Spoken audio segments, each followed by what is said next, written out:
그간도 평안하셨습니까? 오늘은 2020년 11월 18일 베드로전서 5장 2절로 4절 말씀을 통하여 하나님이 찾으시는 일꾼이라는 제목을 함께 은혜를 나누고자 합니다.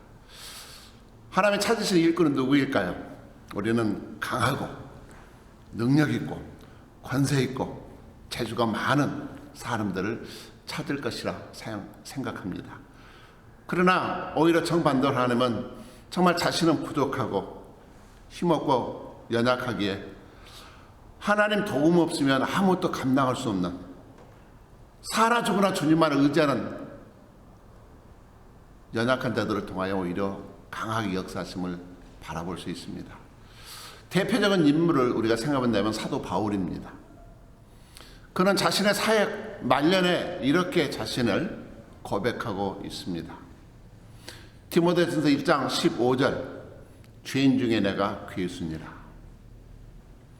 우리는 흔히 그가 예수님 믿기 전에 성도들을 핍박하고 죽이는 데까지 힘을 썼던 자신의 옛 모습을 회개하면서 나는 죄인 중에 괴수였다고 그렇게 고백한 것으로 생각하기 쉽습니다. 주일에 말씀드렸던 것처럼 이것은 현재형으로 사용이 되어 있습니다. 예전에 예수님께서 나를 용서해 주시고 구원해 주셨는데 여전히 나는 죄인 중에 두목이다. 도대체 무슨 뜻일까요? 끊임없이 자기 자신을 성찰했던 결과입니다. 하나님의 놀라운 영광의 빛 앞에 자신의 양심을 비춰보니 어떻게 사도로 이런 생각을 할 수가 있을까? 그럴 때 자신이 죄인 중에 두목으로 드러났던 것, 그것이 바로 사도 바울의 믿음의 고백입니다. 인간의 타락 가능성에 대한 철저한 고백. 우리는 쉽게 넘어질 수밖에 없는 타락의 가능성이 있는 인생들입니다. 여기에 대한 유일한 해답은 무엇일까요? 바로 하나님의 은혜입니다.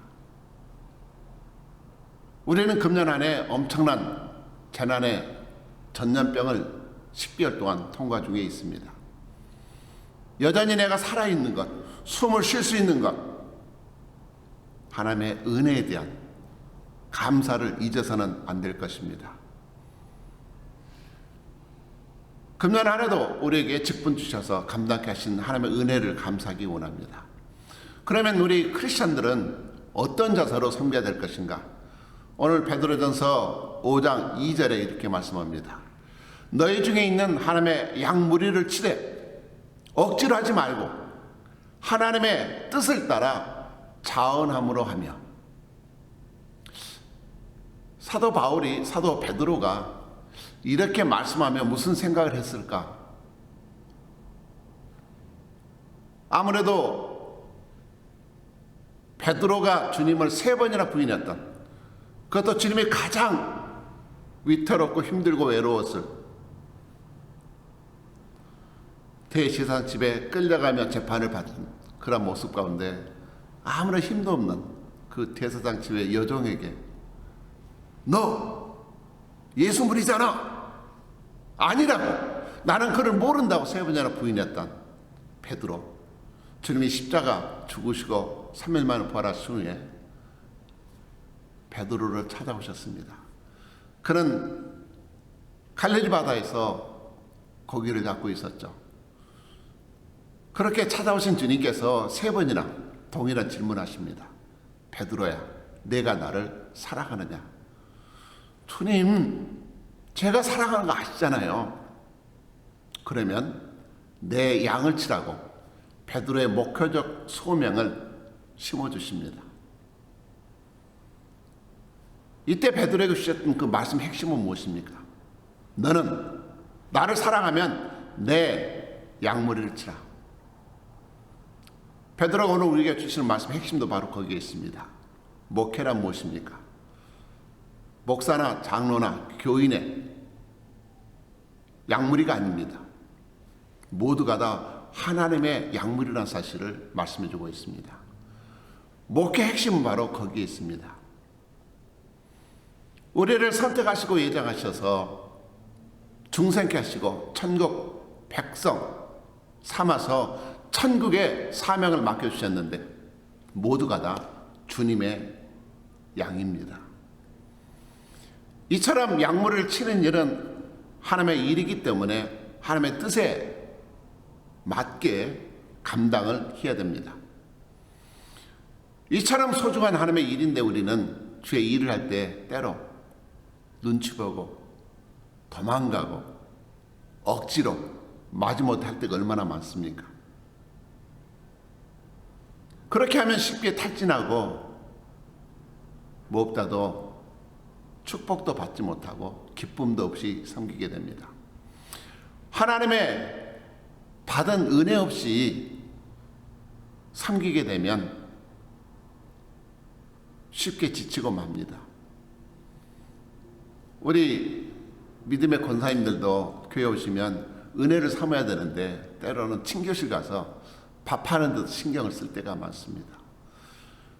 하나님의 은혜에 대한 감사 없이 섬기게 되면 쉽게 불평하게 되고 짜증나고 번아웃 됩니다.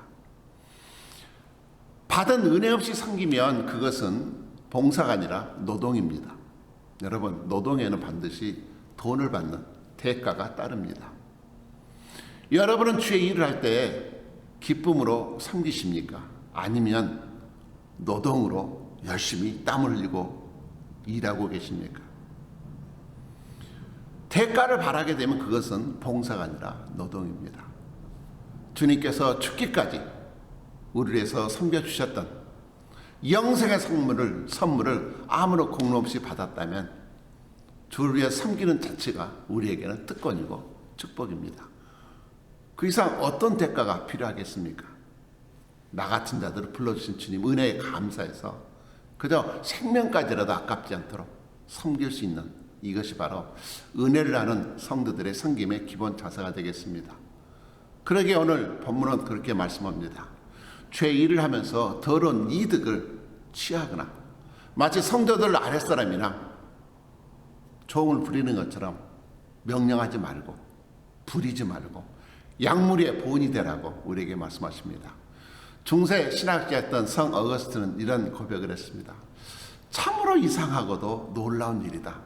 만약 내가 창조주 하나님이었다면 벌써 이 죄악된 나를 심판했을 텐데 놀랍게도 하나님은 이 세상에서 가장 나 한 사람밖에 이 세상에 없는 것처럼 그렇게 나를 사랑하신다.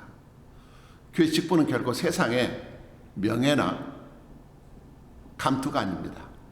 오히려 주님의 십자가를 지는 것입니다. 바로 양무리의 본이 되라는 명령의 뜻이 그것입니다. 사탕을 많이 먹어서 이가 썩었던 아이가 있었는데 아빠에게 혼이 났습니다. 이놈아, 아빠가 사탕 먹지 말라고 했잖아. 왜 몸에 안 좋은 사탕을 이렇게 많이 먹어서 이가 썩었어? 왜 이렇게 사탕을 먹는 거야? 아들이 아빠에게 이렇게 얘기를 합니다. 아빠도 몸에 안 좋은 술을 많이 마시잖아. 할 말이 없으신 아빠가 그건 반주라는 거야. 아주 약한 술이란다. 그러자 아들이 알았어요 아빠. 저도 이제부터는 독한 사탕 먹지 않고 약한 사탕만 먹을래요. 서양 속담에 이런 말이 있습니다. 생선은 머리부터 썩는다. The fish always stinks from the head. 교회 리더들, 특별히 직분자들이 썩으면 온 교회 성도들은 다 썩고 말 것입니다. 윗물이 맑아야 아랫물도 맑을 수 있습니다. 교회는 목사의 비전만큼 성장하고 그리고 성도는 장로들의 수준만큼 변한다는 그런 말이 있습니다. 이처럼 모범이 중요합니다. 감사의 절기를 맞아서 다시 한번 금년 한 해를 돌아보면서 나는 어떤 리더로 섬겨왔는지 우리 각자의 섬김과 믿음을 점검해 보기를 원합니다. 우리가 이 땅에 무엇을 가지고 하나님 나라로 갈 수 있을까요? 주님을 위해서 정말 무료로 헌신했던 그런 헌신만, 그런 봉사만 하나님 나라로 가져갈 수 있습니다. 그러기에 섬김 자체가 축복이고 특권입니다. 결국 하나님을 위해서 쌓았던 것만이 천국에 남는 것입니다. 현재 나의 모습과 장차 되어질 그 모습 가운데 얼마나 큰 간격이 있습니까? 주님의 영광된 밑에 우리 양심을 비춰보면 우리가 죄인 중에 두목으로 드러나고 있지는 않습니까? 그렇게 보면 나의 나의 모든 것이 바로 전적인 하나님의 은혜인 것을 우리는 깨닫게 됩니다. 대면 예배든지 비대면 예배든지 신령과 진정으로 예배에 최선을 다하시기 바랍니다. 특별히 어려운 가운데라도 정말 감사의 생활을 하시기 바랍니다. 영혼 구원을 위해서 가족들과 또 이웃들을 사랑으로 섬기고 위해서 기도하시기 바랍니다. 말씀과 기도 가운데 주님과 깊은 인격적인 관계를 지속하심으로 끝없이 하나님의 은혜를 받으시고 사모하시고 채우시길 바랍니다. 팬데믹의 어려운 위기 가운데서라도 약물의 본이 되시기를 주의 이름으로 축복합니다. 그래서 오늘 4절 말씀은 우리의 섬김이 결코 헛된 것이 아님을 약속해 주고 있습니다. 그리하면 목자장이 나타나실 때 시들지 아니하는 영광의 면류관을 얻으리라. 정말 주님은 주님을 향해서 수고했던 땀과 수고를 결코 잊지 않으십니다. 영원히 시들지 않는 그런 영광의 면류관을 주실 뿐만 아니라 또 이 땅에서도 충분히 감당할 수 있는 은혜를 베풀어 주십니다. 아무쪼록 추수 감사절을 맞아서 정말 감사의 재단을 다시 한번 쌓으시는 여러분 되시기를 축복합니다. 감사합니다.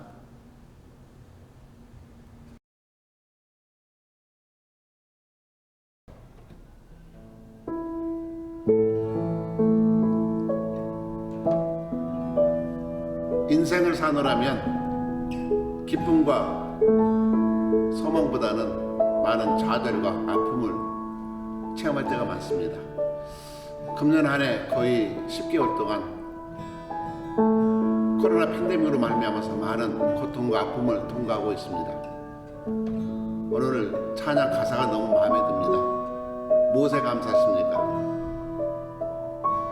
때로는 장미가 아름답지만 장미의 가시를 감사할 수 있겠습니까? 기쁨과 슬픔도 감사하실 수 있겠습니까? 가사를 통해서 큰 감사가 넘치는 여러분들에게 원합니다.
성숙한 신앙의 표식은 바로 감사입니다.